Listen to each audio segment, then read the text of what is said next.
পান্তা ভাত খাইছেন? চলেন আপনার হোটেলে নিয়ে খাওয়াই।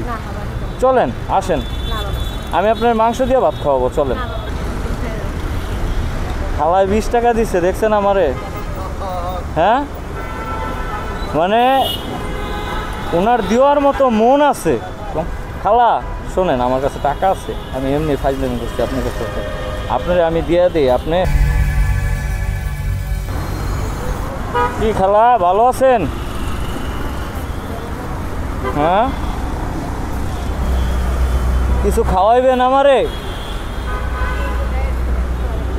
বুঝি না। আমি তো খাই না। আপনি খাইতে পারেন না?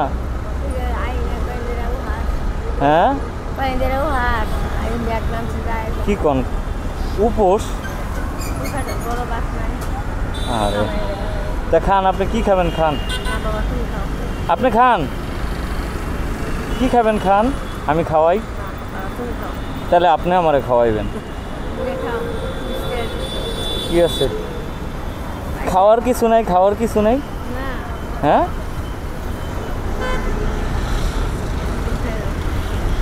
খালায় 20 টাকা দিচ্ছে, দেখছেন আমারে?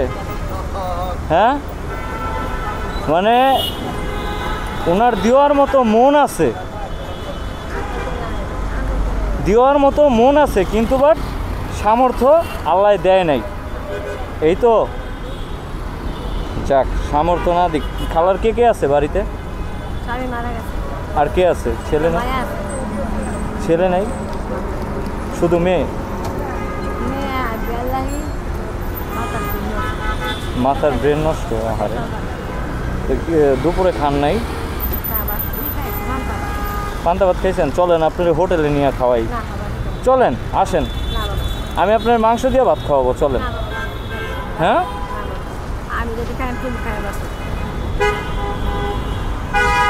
চিন্তা করছেন মানুষ কত রকম। খালা শোনেন, আমার কাছে টাকা আছে, আমি এমনি ফাইজলামি করছি আপনার কাছে। আপনার আমি দিয়ে দিই। আপনি আপনি ভাত খেয়ে নিয়ে নেন। হ্যাঁ, ভালো থাকেন, যান। তো ভিউয়ার্স, আপনারা আসলে কি বুঝলেন আমি জানি না, কিন্তু আসলে আমি এখানে অনেক কিছু বুঝলাম যে আল্লাহ তাআলার এই দুনিয়াতে আসলে কত রকম মানুষ যে আছে। খালা আসলে নিজেই মানুষের কাছে হাত পেতে খায়, এই মানুষের কাছে হাত পাতা টাকা দিয়েই তার সংসারটা চলে। অথচ আমি যখন তাকে বললাম যে খালা আমাকে কিছু খাওয়ান, সে সঙ্গে সঙ্গে আমাকে 20 টাকা বের করে দিছে। অথচ অনেক মানুষ আছে 2 টাকা দেয়, ছেঁড়া টাকা দেয়, 5 টাকা দেয়, 10 টাকা দেয়। আসলে 5-10 টাকা আসলে আজকালকার জামানায় বা আজকালকার যুগে কিছুই হয় না। আসলে মানুষকে সাহায্য করারও অনেক নিয়ম আছে, সেই নিয়ম মোতাবেক একটা মানুষকে সাহায্য করতে হয়, যাতে করে সেই মানুষটা ভবিষ্যতে আর কারো কাছে হাত না পাততে হয়। এরকম ভাবে তাকে সাহায্য করতে হয়, তাকে প্রতিষ্ঠিত করতে হয়। তো যাই হোক ভিউয়ার্স, সবাই ভালো থাকবেন, সুস্থ থাকবেন, নিরাপদে থাকবেন। ভিডিও সম্পর্কে যদি আপনাদের কোনো মতামত থাকে তাহলে অবশ্যই কমেন্ট বক্সে জানানোর অনুরোধ রইল। আসসালামু আলাইকুম।